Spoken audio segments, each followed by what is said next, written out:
E aproveite e abra sua Bíblia no livro de Eclesiastes, capítulo 2, verso 24. Depois nós vamos ler um outro texto lá nos Evangelhos, então quem anota, fique atento. Eclesiastes 2, 24.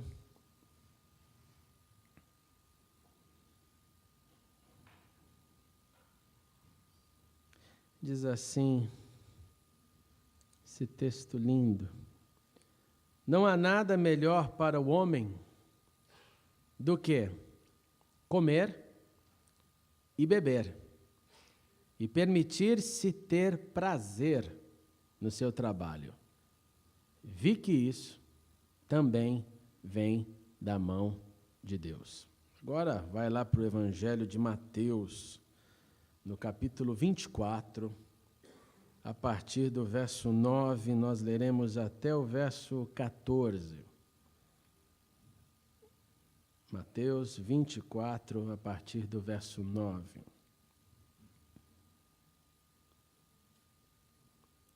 Então sereis entregues à tortura ou à perseguição, e vos matarão.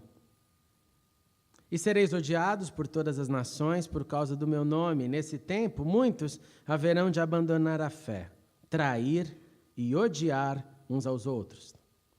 Também surgirão muitos falsos profetas e enganarão a muitos. E, por se multiplicar a maldade, o amor de muitos esfriará. Mas quem perseverar até o fim será salvo. E este evangelho do reino será pregado pelo mundo inteiro, para testemunho a todas as nações, e então virá o fim. Oremos uma vez mais. Pai, muito obrigado por aqui estarmos na Tua doce, santa, singela presença.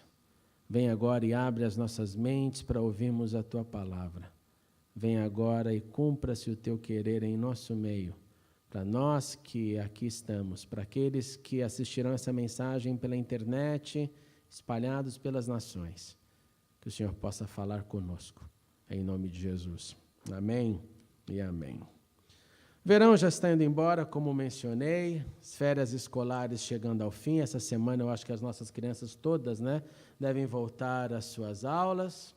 A vida vai voltando à sua rotina. Os que puderam descansar, descansaram, comeram, viram seus familiares, recarregaram as suas baterias.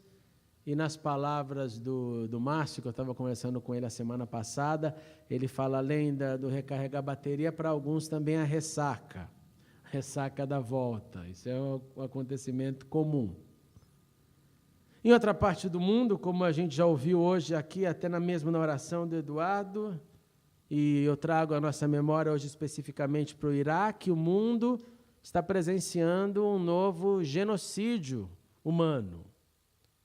Por incrível que pareça, esse genocídio humano pode se tornar, se nada for feito, se nada mudar, se continuar nessa velocidade as coisas, eu acho que tem muito potencial para se tornar um novo holocausto, mas dessa vez não de judeus e sim de cristãos.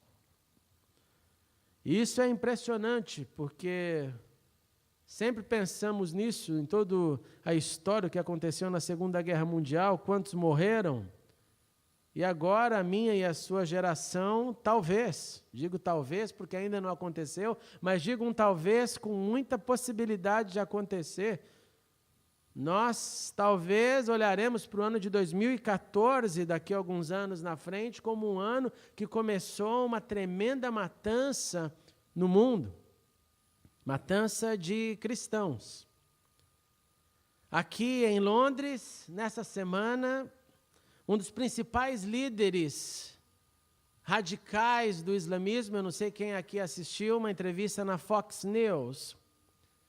Se você não assistiu depois, eu mando o link nessa semana, fique atento no meu Facebook, eu vou postar lá. Mas essa semana, na quarta-feira, um radical islâmico deu uma entrevista, e a entrevista foi um barulho danado, foi uma discussão, porque ele não respondia as perguntas do jornalista, falava em cima, ficou aquele negócio terrível.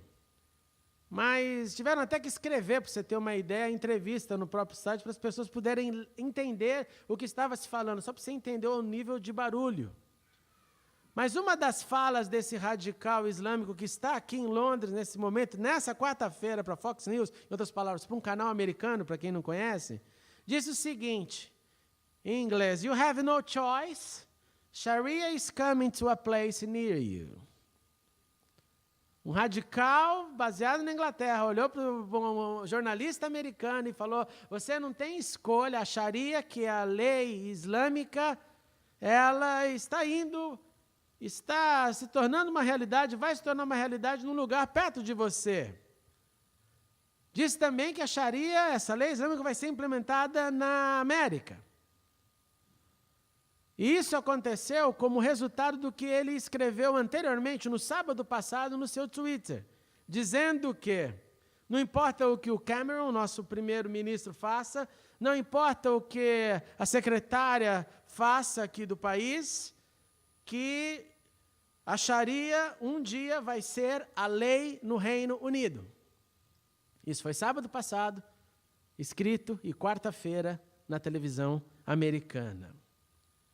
Consequência disso foi que elevou agora o estado de segurança do país, que há muitos anos não chegava nesse nível, e o que nós estamos recebendo como advertência, como cuidado, é que é muito possível que a Inglaterra sofrerá um ataque. Isso não são palavras minhas, isso são palavras do Home Secretary.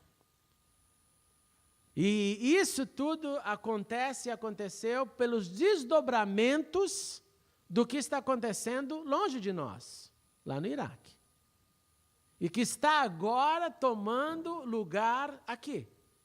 E, consequentemente, vai tomar lugares em outras partes do globo. De modo com essas duas coisas em mente, esses dois assuntos. De um lado, o pós-férias, o pós-alegria, o pós-reencontro, o pós-família, o pós-mesa farta. Nós temos que também pensar na perseguição. E foi isso que eu chamei essa mensagem, entre a mesa farta e a perseguição. E é essa a nossa reflexão de hoje. Que eu começo com o primeiro texto que li lá em Eclesiastes, esse texto que fala da bênção da mesa farta, esse texto que fala sobre o desfrutar da vida. E segundo o pregador, segundo o escritor desse texto, para ele não existe nada melhor do que comer, beber e encontrar prazer em seu trabalho. E eu acho que isso não é difícil para nós concordarmos com ele. Não há nada tão gostoso quanto você poder desfrutar do seu ganha-pão e você gostar do seu ganha-pão.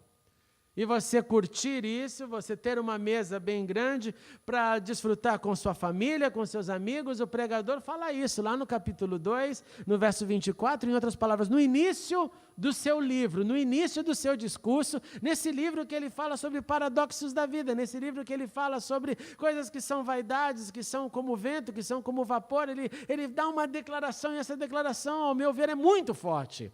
Ele falando, para ele não há nada, não existe nada. O melhor da vida são os momentos que você passa sentado numa mesa, comendo, desfrutando de paz, de alegria, de refeição. E para quem acha que isso deve ser talvez um momento dele, talvez ele teve uma ceia gostosa e falou, a comida estava tão boa hoje que a minha conclusão é, não há nada melhor do que isso. Ele repete isso, se você for para o capítulo 3, verso 13 do mesmo livro, ele vai repetir quase a mesma sentença, ele vai dizer assim, eu descobri também. Também como? Você acabou de falar. Eu descobri também que poder comer, beber e ser recompensado pelo seu trabalho é um presente de Deus. Eu reconheci que essa alegria de desfrutar comida junto é bênção, é gostoso, nós gostamos disso, e que isso vem de Deus, que isso vem das mãos de Deus. E se você acha, então, que na segunda vez é porque, de novo, ele teve na primeira vez um lunch, na segunda vez um dinner, e ele ainda está feliz com a comida, como a gente come a comida da Sandra, gostosa. Não, ele repete uma terceira vez, Sandra, ele fala assim, por isso concluí que não há nada melhor para o homem do que desfrutar do seu trabalho. Porque essa é a sua recompensa. Pois quem poderá fazê-lo ver o que acontecerá depois de morto? Ele vai juntando tudo, ele vai juntando comida, trabalho, comida, trabalho como bênção de Deus, trabalho como sustento de Deus, e o que você faz com ele? Que sem ele você não tem a mesa para comer. E ele continua, ele é incansável. Você vai para o capítulo 5, verso 18, ele fala de novo: assim eu descobri que o melhor e o que vale a pena é, adivinha o que é? Comer, beber e desfrutar o resultado de todo o esforço que se faz debaixo do sol, durante os poucos dias de vida que Deus dá ao homem, pois essa é a sua recompensa. Se ele era uma pessoa obesa de tanto comer, isso você espere chegar no céu e procure pelo pregador. Mas ele vai batendo nessa tecla, ele vai afirmando. É algo importante, a mesa farta faz bem, a mesa farta é alegria, a mesa farta é comunhão, a mesa farta faz algo que enche a nossa alma. E ele continua, ele vai para o capítulo 8, verso 15, mais uma vez: por isso, agora ele até muda o tom, já que ele é o pregador, ele é o kohelet em hebraico, eu recomendo que se desfrute a vida. Porque debaixo do sol não há nada melhor para o homem do que comer, beber e alegrar-se. Sejam esses os seus companheiros no seu duro trabalho durante os dias da vida que Deus lhe dá debaixo do sol. Sejam esses os seus companheiros. Companheiro é alguém que está ao seu lado sempre. Alguém que anda com você. Ele está dizendo de novo: comer, beber, se fartar é bênção de Deus, ande com isso, pratique, exercite. Aí ele vai para o capítulo 9, 7 e de novo ele fala: portanto, já em tom de final, vá. Portanto, acho que eu já te convenci, meu leitor. Portanto, vá, coma com prazer sua comida, beba o seu vinho de coração alegre, pois Deus já se agradou do que você faz. Querendo dizer, se você então pode ir, se você pode comer, se você pode beber, é porque Deus já te abençoou com a posse para fazer isso. Porque quem não tem dinheiro para fazer isso sabe o desespero que não é ter um tostão para comprar algo que queira comer. E aí ele conclui seu livro, não dizendo coma, mas ele conclui da seguinte forma: de tudo que se ouviu, aqui está a conclusão. Não coma, mas a conclusão é: tema a Deus. E guarde os seus mandamentos, pois isso é essencial para o homem. Pois Deus trará julgamentos de tudo o que foi feito, inclusive tudo que está escondido, seja bom, seja mal. De modo que você e eu devemos gozar da mesa farta, se ela está disponível. Nós devemos desfrutar das delícias da vida, se elas têm sido ou se tornado acessíveis ao seu status financeiro. Um dos adventos do Brasil, na atualidade, é o aumento da classe média. O aumento numérico da classe média, mais pessoas comendo carne, se assim eu posso dizer, em poucas palavras. Se o teu status permite, vá e desfrute. Mas o pregador aqui termina com uma advertência: faça isso, mas reconheça, número 1, que vem de Deus essa possibilidade, porque se você tivesse nascido em outro contexto, não haveria santo que iria te ajudar se o teu caso fosse de miséria, fome e sofrimento, como é para muita gente. Não se esqueça desse componente incluso na equação do prazer. E o componente incluso na equação do prazer é: vá e coma, mas lembre-se que você terá que prestar contas até mesmo da comida que comeu. Porque de tudo nós seremos julgados, avaliados. A nossa geração não gosta da palavra julgamento, nós gostamos de ser livres, mas aqui o pregador deixa claro que o status aqui é de julgamento. Nós sabemos que Deus é Deus justo, mas juiz, ou juiz e justo. Então ele deixa claro o seguinte para a gente: nós podemos e devemos ter, presta atenção nisso, nós podemos e devemos ter prazer, mas sem se esquecer da missão que provém da espiritualidade. Curta a mesa farta, desfrute a mesa farta, pratique a mesa farta, isso é bênção de Deus, mas não se esqueça da missão que provém da sua espiritualidade. Número 2, nós podemos e devemos zelar pelo nosso ambiente rotineiro e as influências do ambiente rotineiro para a minha vida. O que significa isso? Eu tenho que tomar cuidado com a minha rotina para saber se a minha rotina ela dá espaço para a mesa farta. O que significa? Se você não abrir momentos na sua agenda para desfrutar a vida passa. Passa uma semana, passa 2, passa 3 e não há desfrute. Para muita gente a vida é só neurose, preocupação, trabalho. Tem que haver isso, é óbvio, a própria Bíblia diz isso. Quem não trabalha, que não coma. Mas se eu não pensar nesse momento de desfrutar aquilo que Deus me deu, eu simplesmente não estou honrando o que Deus me deu. Então o ambiente rotineiro tem que ser avaliado. Eu preciso parar para pensar na minha rotina, na minha vida, no que eu faço que alegra o meu coração, e naquilo que eu faço porque eu tenho que fazer e sou obrigado, e nem sempre me alegra, mas exercitar aquilo que me faz bem. Terceiro, nós podemos e devemos trabalhar com integridade, seriedade, almejando colher e expandir. Nunca pense que isso é um problema. Não é problema expansão, não é problema crescimento, não é problema você se enriquecer, não é problema, desde que isso não se torne seu Deus. O grande drama é que para a maioria das pessoas isso se torna o Deus. E aí na concorrência entre Deus e Mamon, aqui na Inglaterra eu diria que Mamon está sempre ganhando. Mamon está sempre ganhando. Depois de 14 anos aqui na Inglaterra, nessa segunda vez, a minha constatação é essa, porque são poucos os que conseguem entender e equilibrar a vida entre dinheiro e Deus. E por último, nós podemos e devemos nos esforçar com disciplina do desfrutar da vida, do que nos faz bem. Agora, como ele mesmo disse ainda sobre a mesa farta, nós não podemos nos esquecer do temor, da consciência de que o reino que esperamos é o reino do Senhor e não o reino da comilança. Que o reino que nós esperamos, que nós vivemos, ele tem toda a sua prerrogativa espiritual e, como já ouvimos hoje, ele acontece em camadas espirituais, ele se manifesta aqui na terra através de mim e de você, e através daquilo que Deus faz através da minha vida e através da sua. Essa mesa é farta, e eu acho que eu posso concluir esse aspecto da mensagem dizendo: todos nós temos tido essa mesa farta. Porque eu não acho que há ninguém aqui entre nós que está sem o pão de cada dia na sua mesa. Então, desfrute dela com alegria, com consciência. Mas tem outro lado.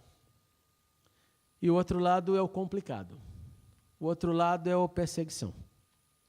Como eu já disse no início, a nossa geração vai ter que se lembrar desse holocausto. Os judeus do mundo inteiro, eles celebram o dia do holocausto, que é para nunca mais ninguém esquecer do que aconteceu durante a Segunda Guerra Mundial. Eu já estou me perguntando se nós vamos nos lembrar dessa matança de cristãos sendo crucificados, de pais que levantam suas filhas de 2 anos de idade sem a cabeça. Eu não sei o que é essa dor, mas eu tenho pensado como que nós, como cristãos, vamos reagir no futuro diante disso. Como nós vamos transmitir essa informação. Se você for visitar qualquer colônia judaica em qualquer lugar do mundo, você vai sempre ter um lugar de memorial lembrando daqueles que morreram no holocausto. Por quê? Para educar a próxima geração dizendo: aquilo não foi certo, isso não deve ocorrer jamais. Só que agora a coisa está vindo para o nosso lado.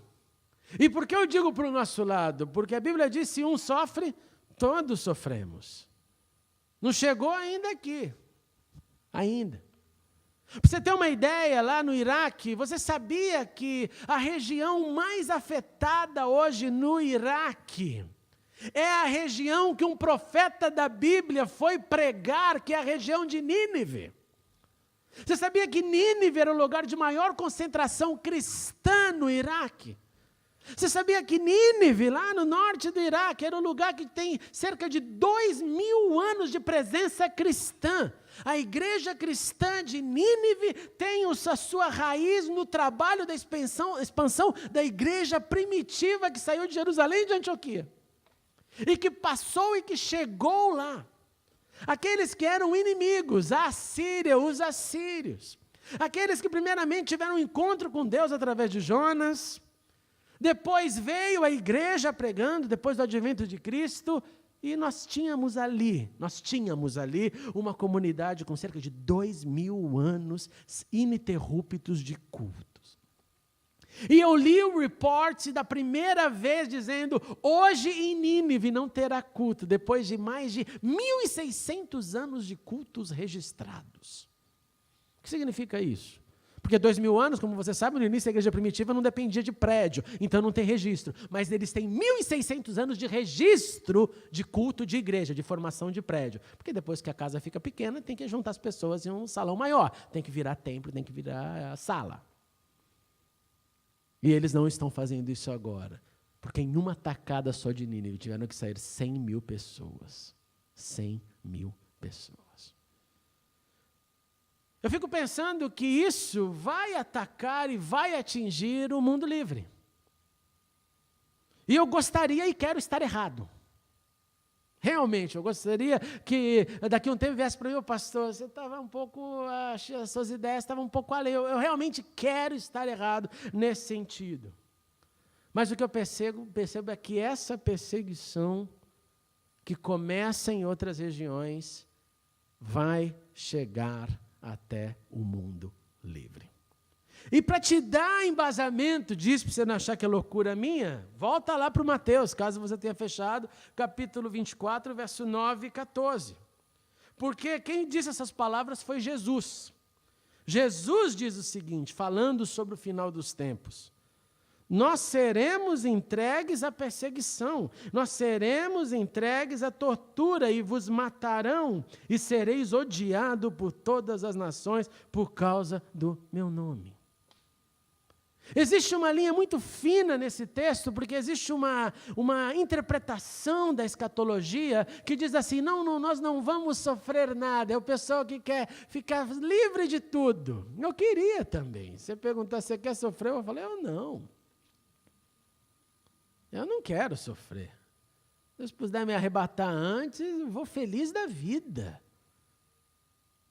Mas o que eu percebo é Jesus dando um discurso aqui direto. Vocês serão entregues à tortura e vos matarão. E eles agora, lá em todas essas regiões do mundo, estão sofrendo exatamente isso.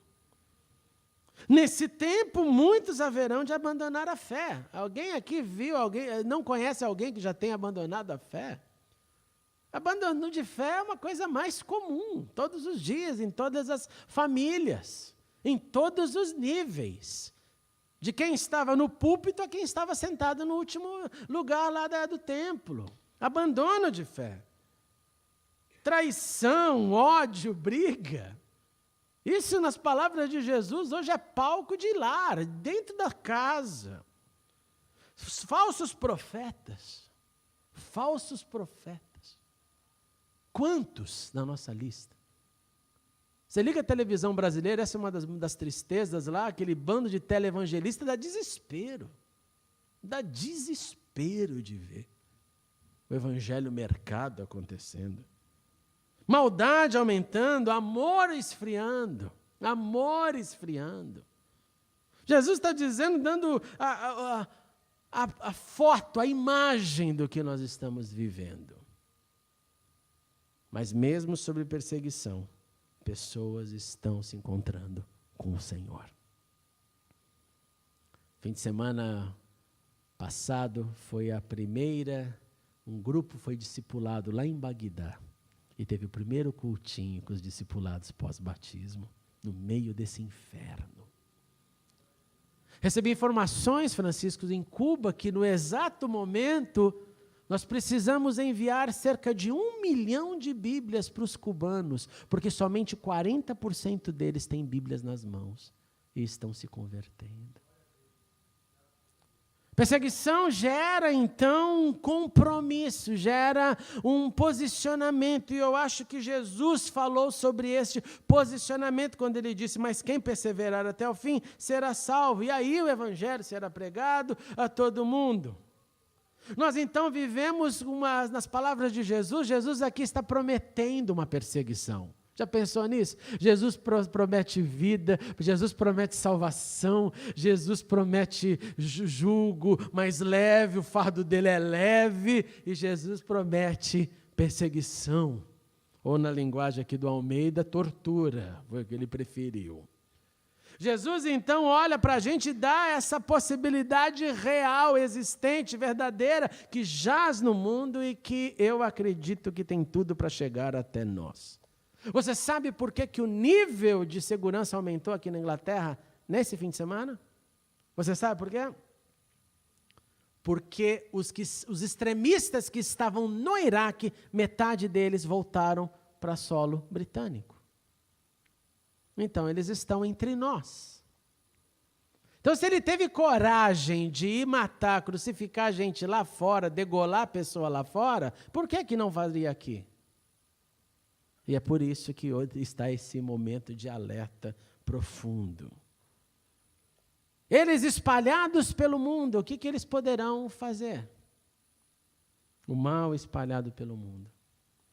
Eu vi uma crítica brasileira essa semana dizendo que, diante do que o Estado Islâmico está fazendo, a Al-Qaeda se torna uma ONG. E eu gostei desse comentário. Parece ser uma ONG. Porque eles estão indo para cima, porque uma vez que você chega a coragem de dar um tiro num bebê, o seu nível de maldade foi para um nível extrapolado de loucura. E alguns falam: não, é gente louca. Não é, não. Os nazistas não eram loucos, eram estudados, doutores e mestres. Um dos exércitos que tinham pessoas de mais alta formação no mundo, historicamente dizendo, era o do exército alemão. E fizeram o que fizeram. Não é falta de educação. É realmente um principado, uma potestade, uma malignidade, porque não se explica. Não se explica esse nível de maldade. Jesus nos prometeu isso. Eles vão odiar vocês, eles vão torturar vocês, eles vão perseguir vocês. Mas o que perseverar até o fim será salvo. Então, a pergunta que nós devemos fazer nesse momento, uma vez que, já que nós sabemos, gozar da mesa farta, eu não preciso te dar dica de como gozar da mesa farta, eu posso te encorajar a praticá-la cada vez mais, porque Deus tem te dado, isso eu quero fazer. Mas eu quero te ajudar a responder essa pergunta: será que nós estamos prontos para enfrentar esse nível de perseguição? Se amanhã vir um maluco desse aí da ISIS entrar aqui na igreja aqui do bairro e fazer uma loucura, nós estamos prontos para isso? Porque não está tão distante. Lá em East London tem um bando de maluco lá querendo impor, eu já acharia nas ruas, colocando adesivos nas ruas. Sharia Controlled Zone, eles estão colocando lá, aqui na East London. Eu já estou vendo o dia que lá embarque eu vou ter um problema desses, vou ter que alertar todo mundo, porque lá está cheio, nós estamos cercados lá, muito mais do que aqui, inclusive. Estou dizendo do quesito populacional. Nós estamos prontos, e a resposta para te ajudar a você saber se você está pronto é: as suas ações de fé e de integridade, elas confirmam o que você acredita? As suas ações de fé e de integridade, que não tem a ver com perseguição, mas tem a ver com fidelidade ao Senhor, confirma, pelo menos, que você já entendeu que a sua vida é de Deus e que Deus é a sua vida, e que nós não precisamos de perseguição para obedecê-lo, nem para orar, porque nós oramos e obedecemos. Se não, alarme geral para você. Alarme geral para você. Porque isso não tem que fazer de nós pessoas preparadas para, se talvez um dia acontecer. A promessa de Jesus é para nos deixar como deixou os discípulos, prontos. Estevão, ao ver o negócio pegar fogo diante dele, o que ele faz? Ajoelha lá e: eu vejo o Senhor. Eu vejo o Senhor. Paulo sofreu tudo o que sofria e no dia seguinte acordava, vamos lá de novo, né? Novo dia. Qual é a garantia que eu tenho hoje? Vai apanhar, vai sofrer, vai ser levado para fora da cidade. Nas palavras do apóstolo, o Espírito me adverte de cidade em cidade que perseguição aguarda por mim. Agora, se você e eu não conseguimos manter o nosso posicionamento em questões que eu chamaria de básicas da fé, da fidelidade ao Senhor, aí esquece. Aí se fizessem a proposta que fizeram para os ninivitas, que foi: converta-se ao Islã, pague um táxi, ou morra, ou fique encare a morte, eu não sei qual das três poderia ser e vai ser para muita gente, porque também já aconteceu historicamente isso. Cristãos nominais simplesmente dizendo, não era nada sério, era a minha família que me obrigava, então agora, não tenho nada a ver com isso, não. O que eu quero deixar no seu coração e no meu coração, em hipótese nenhuma é medo, em hipótese nenhuma é terror. O que eu quero deixar no seu coração e no meu é, número 1, desfrute da mesa farta, mas não deixe ela te cegar. Não deixe ela virar só o teu motivo de vida, tua vontade, porque o sentimento de barriga cheia não pode te deixar preso sem fazer aquilo que você e eu devemos fazer. Quando você come bastante, o que você quer fazer? Eu costumo dizer isso, quando eu vou num restaurante legal e como bastante, eu costumo falar, só faltou a rede. Comi uma muqueca lá no Brasil um dia, eu falei, só faltou a rede, que tem uma rede aqui, ó. Todo mundo comer, dá uma dormidinha lá. Se a gente ficar só na utopia da mesa farta, a gente fica com essa ressaca gostosa de barriga cheia. Eu quero dormir. E na minha opinião, muitos na igreja dormem. Estou cansado. Bíblia não, estou cansado. Oração não, estou cansado. Aprender não, eu estou cansado. Tenho outros planos, estou de ressaca. Ressaca do trabalho, ressaca da comida, ressaca. Desfrute a mesa farta, mas não deixe ela te cegar. Segundo, priorize o reino hoje. Hoje. Não amanhã. Não deixa Deus ser o seu plano para amanhã, para o dia seguinte, para quando a situação melhorar. É hoje. Uma das palavras que Deus mais parece que grita nos meus ouvidos a cada dia, nesses 14 anos de Inglaterra, é fiel no pouco. Continue, fiel no pouco. Porque se a gente não aprende nos dias das pequenas coisas, você nunca vai aprender em dia nenhum. Nem de dia de médias coisas, nem de coisas grandes. Não aprende.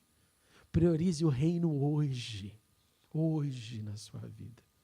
Esteja pronto para enfrentar também a perseguição, vivendo em comunhão com Deus, vivendo uma vida que não te põe em estado de alerta quando a casa cai, mas já vive em estado de alerta. Senhor, eu estou pronto para qualquer coisa. Mas como você sabe que você vai estar pronto? Eu não sei. Eu sei que a minha missão é andar com Deus, o resto Ele dá força para a medida que enfrenta-se o problema, mas a minha consciência tem que me deixar claro que eu estou com o Senhor, porque Ele está conosco. Mas eu preciso estar com Ele. Tenha discernimento do que te faz bem. Sim, exercite. Mas olha também o bem que você e eu devemos fazer ao mundo.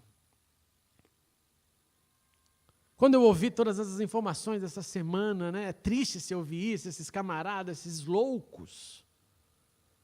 E já sabe que Deus me levou a fazer assim, que eu fiquei até, Senhor, mas não é brincadeira não, né? Porque você começa a ouvir as notícias, o seu lado assim, para a gente que é brasileiro, você fica assim, por que a polícia não vai dar um jeito num camarada desse? Né? Aí Deus pôs no meu coração, ora por ele, meu. Ore por esse radical, para ele me conhecer. Ore por ele. O que fez uma vida ficar assim, achando que crucificar o da outra religião é certo? O que fez alguém ficar assim? O que faz alguém ficar assim? Não deixe a sua mesa farta te colocar numa posição de autoritarismo, porque justiça é divina e não humana. Justiça é divina e não humana. Então, tenha discernimento do que te faz bem, mas não deixe o bem te inflar e você se tornar juiz, porque juiz é Deus. E por último, regozije tanto na mesa quanto na missão com disciplina. Em uma frase eu diria é gozar e servir ao máximo enquanto é dia. E se cumprir as palavras de Jesus na minha vida, na minha geografia, na sua, estejamos prontos. Estejamos prontos.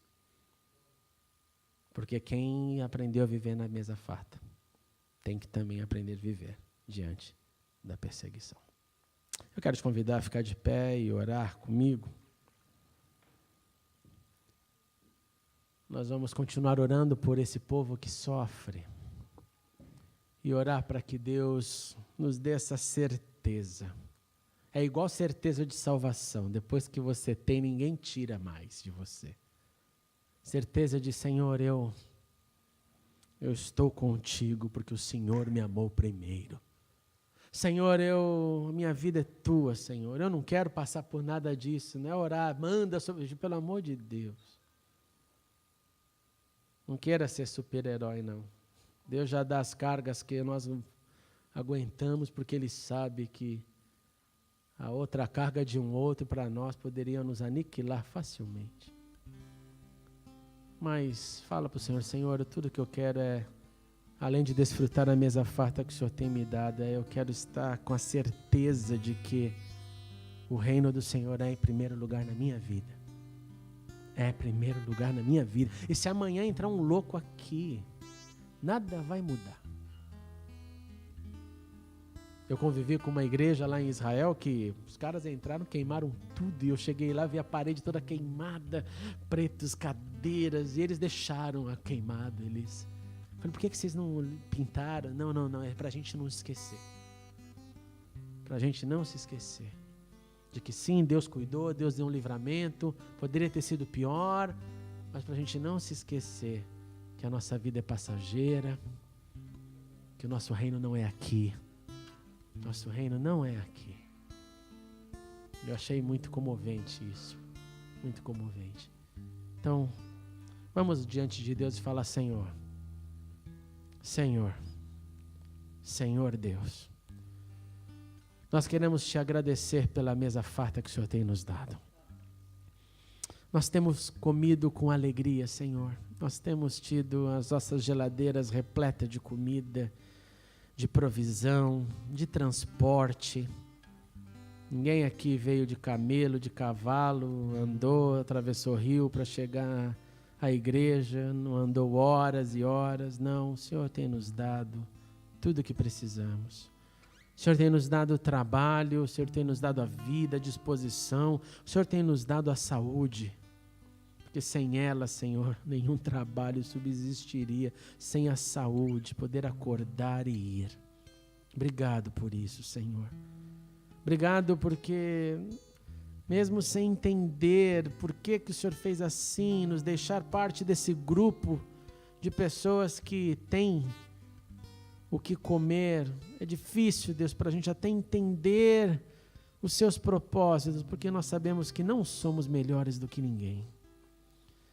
Então eu te suplico, Deus, ajuda-nos assim a desfrutar daquilo que o Senhor deu. O Senhor já se alegrou e por isso que deu. Mas não deixa isso fazer com que a gente perca o foco. O foco que existe em nós, recebidos pela espiritualidade que adquirimos no encontro com o Senhor Jesus. Pai, a promessa do teu Filho Jesus é sim, essa perseguição aumentará e nós temos visto, presenciado ela aumentando no mundo. E nós oramos agora pela Inglaterra, pedindo, Senhor, a Tua mão sobre os dirigentes, sobre a inteligência, sobre a polícia, sobre aqueles que cuidam da segurança nacional. Nós te suplicamos, dá para eles sabedoria do alto, dá para eles, Deus, conhecimento, e que eles sejam guiados por Ti para trazer segurança para esta nação. Eu oro pelo Mundo Livre, Senhor, para que o Mundo Livre se levante nessa hora, com coragem para dizer, nós acreditamos em Cristo, como o Cameron já fez, abençoe o Senhor, fortaleça o Senhor, a despeito das suas convicções políticas, que não é o nosso caso, mas fortaleça-o como homem de fé, para dizer que aqui na Inglaterra nós acreditamos em Deus e em Cristo crucificado e vivo. Em nome de Jesus, Deus, nós clamamos por todos esses terroristas que voltaram agora para o país, pedindo a misericórdia do Senhor, pedindo que o Senhor Jesus se revele a eles. Se revele a eles, Senhor, mostra que o Senhor é o único profeta. O Senhor é o único caminho. Em nome de Jesus, eu oro também pela nação brasileira, eu oro por esse momento político, e eu clamo para que a igreja brasileira também esteja com seus olhos atentos, de que perseguição pode visitar qualquer um em qualquer lugar. Deus, tire a ressaca da igreja brasileira, ressaca de quem tem comido, gostado e que quer continuar só comendo. Tire isso deles, tire isso de nós, tire isso do teu povo espalhado pela terra, que possamos desfrutar da mesa farta, sem perder o foco da missão. Em nome de Jesus. E se for da tua vontade, que a nossa geração venha encontrar com esses males, que sejamos fiéis até a morte, fiéis, como fiel foi o teu Filho Jesus, na morte de cruz. Acima de tudo, Senhor, dá-nos da paz, da alegria e do benefício de poder usufruir da comunhão com o Senhor em liberdade, como temos tido até hoje. Ajude-nos a honrar essa liberdade.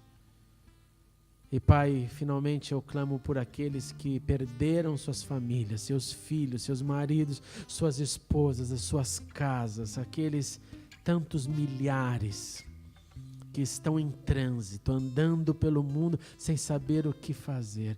Eu te suplico, traz solução e conforto e esperança. E usa-nos, e usa a tua igreja para ser agentes de socorro, em nome de Jesus. Amém e amém. Amém. Pode se assentar, meus irmãos. Muito obrigado por assistir a mensagem. Clique agora em inscreva-se para se cadastrar no canal e ser avisado de todas as novidades. Se você quiser ajudar na divulgação, clique em gostei e adicione o vídeo nos favoritos. Não se esqueça também de conferir as mensagens anteriores. Obrigado e até a próxima.